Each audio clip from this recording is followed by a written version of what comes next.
Good morning, কেমন আছো সবাই? আশা করি তোমরা সবাই খুব ভালো আছো, সুস্থ আছো। আমরাও ভালো আছি, সুস্থ আছি।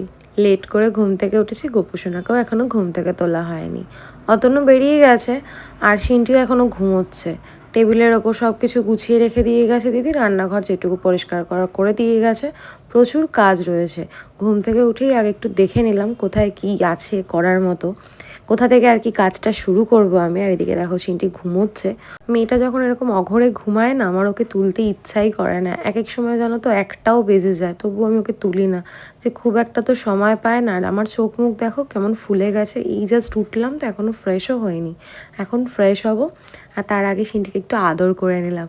ও যখন ঘুমায় তখন ওকে আদর করতে আমার বেশি ভালো লাগে।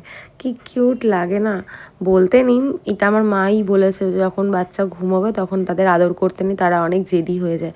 তবুও আমি শুনি না, আর আমার সঙ্গে গল্পও করে নি। দেখো একটু চেটে দিল, মানে দুষ্টু বুদ্ধি শুধু আর কি। মা মেয়ের খুনসুটির সম্পর্ক, আমি চাই সবসময় ওর সঙ্গে বন্ধুর মতো মিশতে, যাতে ও সব মনের কথা আমার সঙ্গে শেয়ার করতে পারে। আর এদিকে দেখো বৃষ্টিও নেমে গেছে।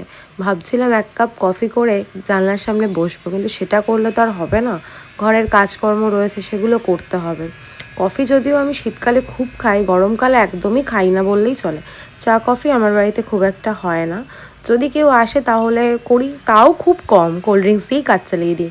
তারপর ঘরের কাজগুলো করে নিলাম, রান্নাঘরটা পরিষ্কার করলাম, ঘর ঝাড় দিলাম, যেগুলো আর কি নেসেসারি তোমার রুটিনের কাজ, সেগুলো করে নিলাম। মালাদি যখন আসবে 2 দিন ধরে মালাদি একটু লেটে আসছে। সিন্টি স্কুল ছুটি, সেই জন্য লেটে আসতে বলেছি। তাই আমি ভাবলাম পড়ে থাকবে, তার আগে আমি একটু নিজে পরিষ্কার করে নিই। আর নোংরা থাকলে না একদম ভালো লাগে না। দিদি দেখো তরমুজ কেটে দিয়ে গেছে, সেটাই ফ্রিজে রেখে দিই, না বাইরে থাকলে নষ্ট হয়ে যাবে। তার থেকেও বড় কথা, আমার একটু ঠান্ডা ঠান্ডা খেতে ভালো লাগে। আর এই ফ্রিজটাকে একটু ইগনোর করো, ভীষণ মেসি হয়ে রয়েছে। সব পার্সেল খাওয়ার দেখো, খাওয়ার হয় না, সব জমা করে রাখা, দুধের প্যাকেটগুলো জমা করে রাখা রয়েছে। আর লাঞ্চে হয়েছে আলু ভাজা, পটল ভাজা, গোবর চিকেন, আমাদের জন্যও চিকেন। আলু ভাজাটা হয়েছিল সকালবেলা, জল ঢালা ভাত ছিল, সেটা খাওয়ার জন্য। এদিকে দেখো মালাদি কাজকর্ম মোটামুটি শুরু করে দিয়েছে, আর বাবুসোনাকেও খেতে দিয়ে দিয়েছি। মালাদিকে দেখলে ও যে কি চিৎকার করে কি আর বলবো। মালাদিও ভয় পায়, ঠিকভাবে কাজ করতে পারে না, তাই ওকে বেঁধে রাখা। অনেকের মনে প্রশ্ন হতে পারে বেঁধে রাখা কেন, তাই বলে দিলাম। সিন্টিকে দেখো খেতে দিয়ে দিয়েছি, আর আমিও কাজকর্ম কমপ্লিট করে স্নান টান করে ফ্রেশ হয়ে নিয়েছি। এখন আমার সেরকম কোনো কাজ নেই, লাঞ্চও করবো না, কারণ কিছুক্ষণ আগে আমি খেয়ে নিয়েছি। খাওয়া দাওয়া করেই স্নান করেছি, তাই এখন শুয়ে শুয়ে দেখবো টিভি। আর আমার আর সিন্টির এই সময়টা ভীষণ ভালো লাগে। আমরা সবসময় ওয়েট করি কতক্ষণে এই সময়টা আমাদের আসবে, আমরা এইটাকে এনজয় করবো। আর কী চালিয়েছে দেখো, আমি ওটাই ওর সঙ্গে দেখছিলাম, ও যেটা দেখে সেটাই ওর সঙ্গে দেখি। আর এদিকেও দেখো বুঝতেই পারেনি ক্যামেরাটা যে ওর দিকে আমি নিয়েছি, আর যখন দেখেছে দেখো শখ মতো হয়ে গেছে। যাই হোক, আমরা একটু ঘুমিয়েও নিয়েছিলাম। তারপর সিন্টি উঠে সন্ধে দিয়ে দিচ্ছে।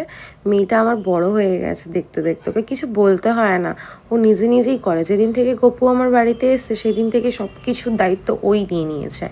যাই হোক, ভালো, এই কাজগুলো করা ভালো। অতনু চলে এসছে, ওর কাজ নিয়ে ব্যস্ত হয়ে গেছে। আমাদেরও ডিনার কমপ্লিট। আর আমার জন্য নিয়ে এসছে একটা ময়শ্চারাইজার। আমার শীত বলো গরম বলো, সবসময় আমার ময়শ্চারাইজারটা লাগে।